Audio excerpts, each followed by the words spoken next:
रब तेरी रजा रहे और तू ही तू रहे।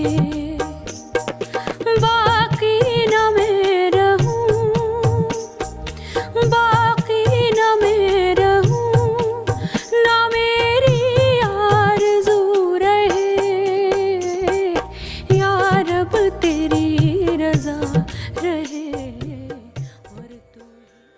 प्यार, परमात्मा की भक्ति, सुंदर सुंदर विचार पैदा होते हैं और ऐसा महसूस होता है कि काम भी हो रहा है और परमात्मा का नाम भी चल रहा है, दोनों चीजें एक साथ। आज्ञा चक्र पर स्पंदन भी महसूस हो रहा है, परमात्मा की याद निरंतर जारी है, भगवान की याद भी है और काम भी हो रहा है। ऐसा सुंदर अनुभव होता है क्योंकि काम को अर्पण करने की आदत बना ली है। प्रभु आप कीजिए, मैं नहीं करता। और जो होता है ऐसी दशा में बड़ा ऊंचा कार्य होता है, बड़ा सुंदर कार्य होता है, पूर्ण फुल कंसंट्रेशन के साथ होता है, दिमाग बिल्कुल वहीं लगा होता है, इसलिए बहुत ऊंचा काम होता है, बड़ा अच्छा काम होता है और साथ साथ ईश्वर की याद बनी रहती है। निरंतर ये अनुभव होता रहता है कि मैं नहीं करता, मैं तो नहीं कर सकता था, परमात्मा करता है, मैं तो उसके हाथ का केवल एक यंत्र हूं। और दुनिया के सारे काम चाहे फिजिकली चाहे मानसिक बड़ी सुंदरता से संपन्न होते चले जाते हैं। ऐसी सुंदर अवस्था पैदा होती है, हृदय निरंतर परमात्मा की याद में बर्फ की तरह पिघलता रहता है, एक भी सेकंड को भूलता नहीं। ऐसी सुंदर अवस्था पाता है। 24 घंटे का ध्यान, 24 घंटे इसी दुनिया में रहता है, इसी दुनिया के सब काम करता है, समस्त दुनियावी व्यवहारों में वो कुशल बना रहता है। सांसारिक कामों में पीछे रह गया तो हमारी मंशा पूरी नहीं हुई। तारीफ तो तब है जब दुनिया का काम आज से अच्छा करें, साथ साथ ईश्वर में जीवन हो, परमात्मा की याद में दिल बर्फ की तरह पिघलता हो, दस्त बकार दिल बेयार, हाथ पैर काम करें, मन परमात्मा की याद में लगा रहे। कबीर साहब का नाम आपने सुना होगा, संत कबीर। वे तत्वज्ञानी थे, उन्होंने इस दशा का बड़ा सुंदर दिग्दर्शन किया है। कबीर साहब बगैर पढ़े लिखे थे, उनकी जो वाणी निकलती वह हृदय से निकलती थी। अपने अनुभव के आधार पर दूसरे लोग लिख लेते। बहुत सुंदर दिग्दर्शन उन्होंने इस अवस्था का किया है। कहा है कि संतो सहज समाधि भली, गुरु कृपा जिस दिन से जागी, निश दिन अधिक चली। ये सहज समाधि की जो अवस्था है बड़ी सुंदर है और ये मन की एकाग्रता से आती है, बड़ी मुश्किल से, असंभव ही है। लेकिन अगर किसी ऐसे संत की सोबत मिल जाए जिसका हृदय निरंतर 24 घंटे परमात्मा की याद में लगा रहता है, तो काम जल्दी बन जाए। उसकी सोबत से ध्यान बनने लगता है, उसके सानिध्य से ध्यान बनने लगता है, उसके सानिध्य से, उसकी सोबत से ध्यान अपने आप बनने लगता है। इसलिए कहा है कि गुरु कृपा जिस दिन से जागी, गुरु की कृपा से जिस दिन से जो चित्त की एकाग्रता हमको मिली है, निश दिन अधिक चली, ये दिन दिन बढ़ती रहती है, इसमें घटान नहीं है। जैसे जैसे खाली समय आप परमात्मा को देते चले जाते हैं, जैसे जैसे इस अभ्यास से डूबते चले जाते हैं, आपकी पहुंच और गहरी होती चली जाती है और अधिकाधिक आनंदमय अवस्था बनती चली जाती है। इसलिए कबीर साहब ने कहा है, बहुत सुंदर है कि संतो सहज समाधि भरी, गुरु कृपा जिस दिन से जागी, निश दिन अधिक चली। जह जह डोलऊं सो परिक्रमा, जो कुछ करऊं सो सेवा। जब सोऊं तो करऊं दंडवत, पूजऊं और न देवा। संतो सहज समाधि भली, गुरु कृपा जिस दिन से जागी, निश दिन अधिक चली। जह जह डोलऊं सो परिक्रमा, जो कुछ करऊं सो सेवा। जब सोऊं तो करऊं दंडवत, पूजऊं और न देवा। कहते हैं जहां ऐसा व्यक्ति चलता है वह परिक्रमा करता है और जो कुछ करता है वह सेवा करता है। जह जह डोलऊं सो परिक्रमा, जब हम मंदिर में भगवान की परिक्रमा करते हैं तो भगवान को झरोकों से देखते चले जाते हैं, निहारते हैं, भगवान के ही ध्यान में परिक्रमा करते हैं। जब ये साधक चलता है परमात्मा की सच्ची परिक्रमा कर रहा है, जो कुछ करऊं सो सेवा, सच्ची सेवा करता है। बहुत बड़ी सेवा होती है। संसार के दावानल से झुलसे हुए हृदय आते हैं, आए बैठे शांति लेकर जाते हैं, शांति और आनंद लेकर जाते हैं, सुख शांति लेकर जाते हैं।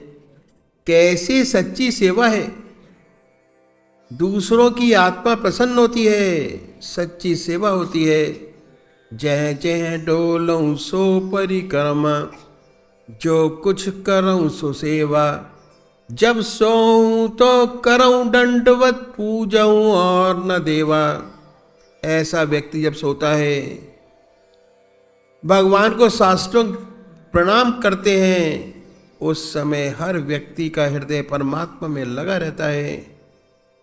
उस क्षण दूसरा और कोई विचार नहीं आता। बड़ी श्रद्धा से भगवान को दंडवत प्रणाम करते होते हैं, उस क्षण हृदय भगवान में लगा रहता है।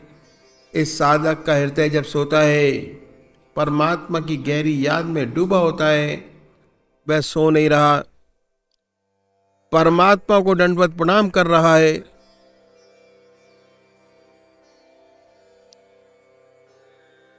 जब सोऊं तो करऊं दंडवत, पूजऊं और न देवा। जह जह डोलऊं सो परिक्रमा, जो कुछ करऊं सो सेवा। जब सोऊं तो करऊं दंडवत, पूजऊं और न देवा।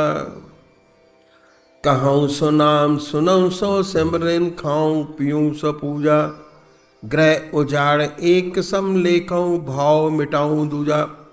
ऐसे व्यक्ति की जो वाणी निकलती है उसमें भगवान की लीला का वर्णन होता है, परमात्मा के गुणा अनुवादों में उसको सच्चा आनंद व सुख मिलता है। निरंतर अपने आत्मा के रस को चूसता रहता है, कहता है ईश्वर का नाम, सुनता है ईश्वर का नाम, और जब भोजन करता है तब भगवान को अर्पण करके करता है। हर ग्रास परमात्मा की याद में खाता है, भगवान को सच्चा नैवेद्य चढ़ाता है, भगवान की सच्ची पूजा कर रहा है, भगवान को नैवेद्य चढ़ा रहा है, सच्ची पूजा उससे बन रही है। कबीर साहब ने कितना सुंदर कहा है, कहूँ सो नाम, सुनऊं सो सिमरन, खाऊं पीऊं सो पूजा। ग्रह उजाड़ एक सम लेखऊं, भाव मिटाऊं दूजा। कहूँ सो नाम, सुनऊं सो सिमरन, खाऊं पीऊं सो पूजा। ग्रह उजाड़ एक सम लेखऊं, भाव मिटाऊं दूजा। ऐसा व्यक्ति अपने आत्मा के आनंद को चूसता रहता है। जो आत्मा से आनंद आता है, आप उसे मकबल के गद्दे पर सुनाएं या नीचे जमीन पर सुनाएं, कोई फर्क नहीं पड़ता। उससे कोई अंतर नहीं पड़ता। चाहे महल में रखें, चाहे झोपड़ी में रखें, उसका उसके ऊपर कोई प्रभाव नहीं पड़ता, क्योंकि उसे तो इसका पता ही नहीं कि क्या हो रहा है। वह तो ये जानता ही नहीं कि उसकी जिंदगी कैसे चल रही है। वह तो निरंतर परमात्मा की याद में रहता है, अपनी आत्मा की रस को चूसता रहता है।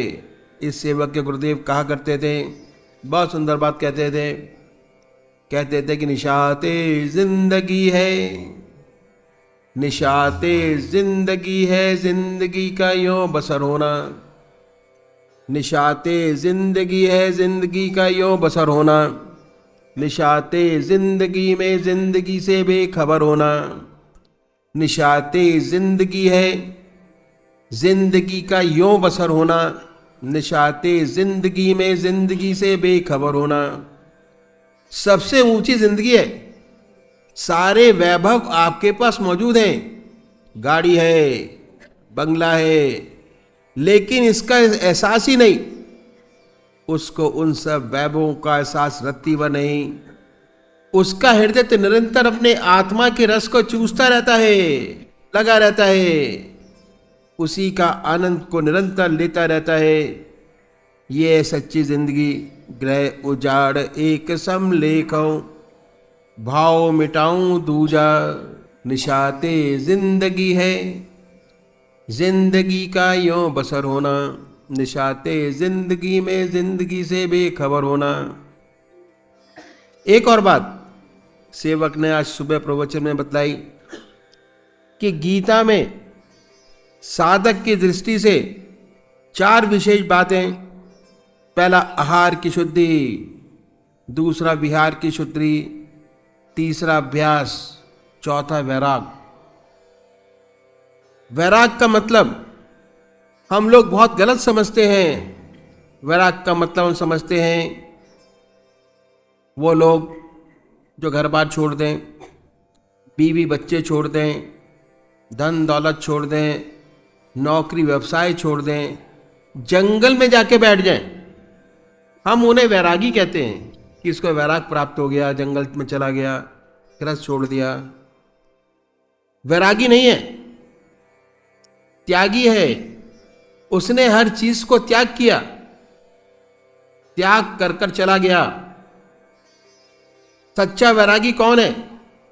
सच्चा वैरागी वो है जिसके हृदय में परमात्मा की गहरी याद है। सिवा उसके उसका मन इधर आधर नहीं जाता। जब आप पूजा में बैठते हैं और आपका मन एकाग्र हो जाता है, सच्ची पूजा बनती है, चित्त आपका परमात्मा में एकाग्र हो जाता है, दूसरे विचार आते ही नहीं। जितने समय आपकी यह स्थिति है, उस समय आपसे ऊंचा कोई वैरागी नहीं है। परमात्मा के समीप है, माया और संसार से दूर है। यही अवस्था आपकी बढ़ती चली जाए, धीरे धीरे हर समय परमात्मा की याद में आपका मन लगा रहे, डूबा रहे। कोई काम आया उस प्रभु का है, प्रभु की याद में किया जा रहा है। काम खत्म हुआ, उसको अर्पण है, उसकी याद बनी है। एहसास से ईश्वर की याद बनी हुई है। आपसे ऊंचा कोई वैरागी दुनिया के अंदर है ही नहीं।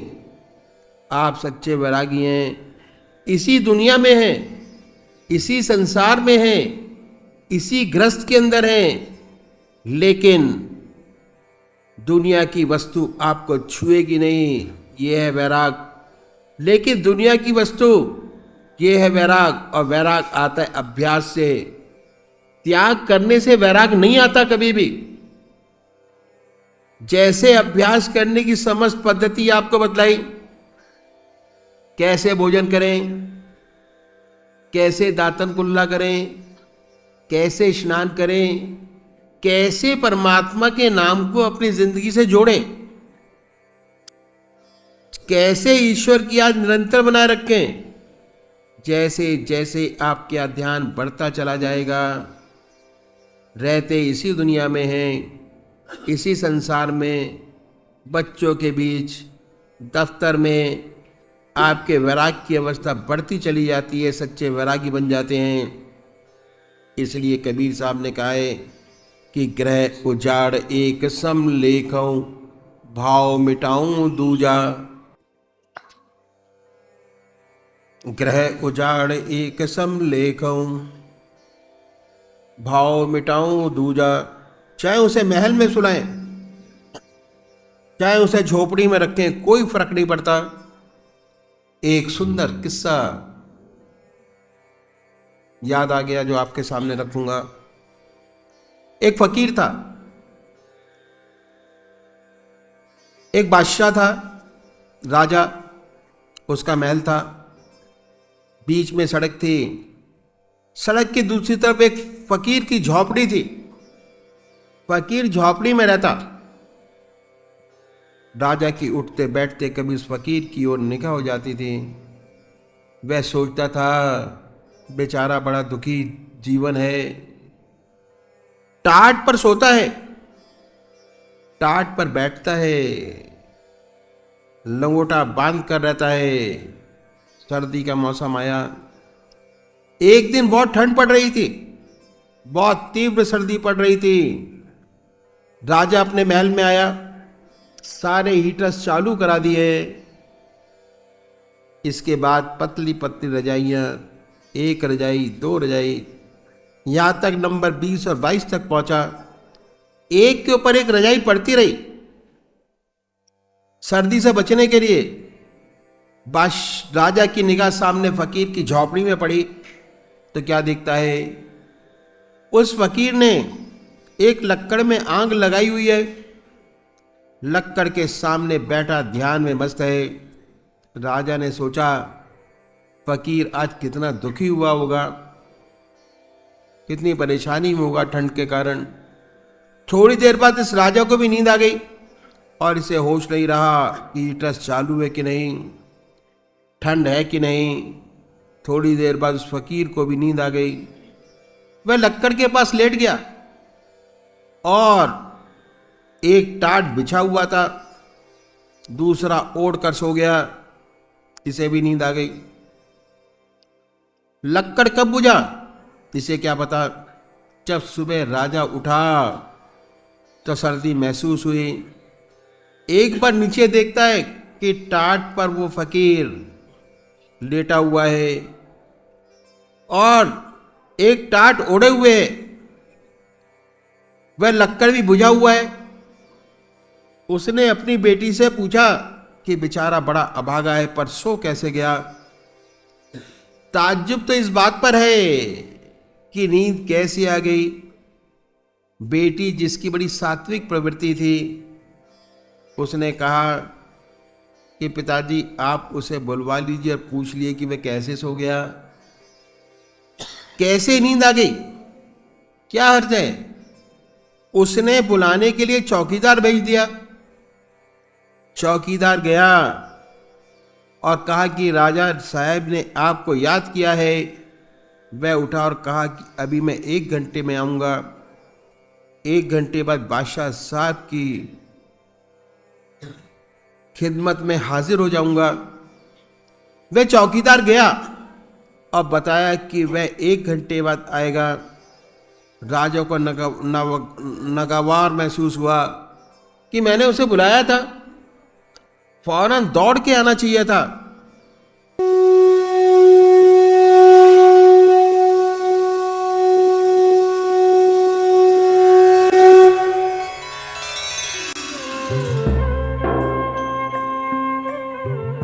ध्यान योग के कार्यक्रम आनंद योग से निशुल्क जुड़ने के लिए संपर्क करें 9810239677।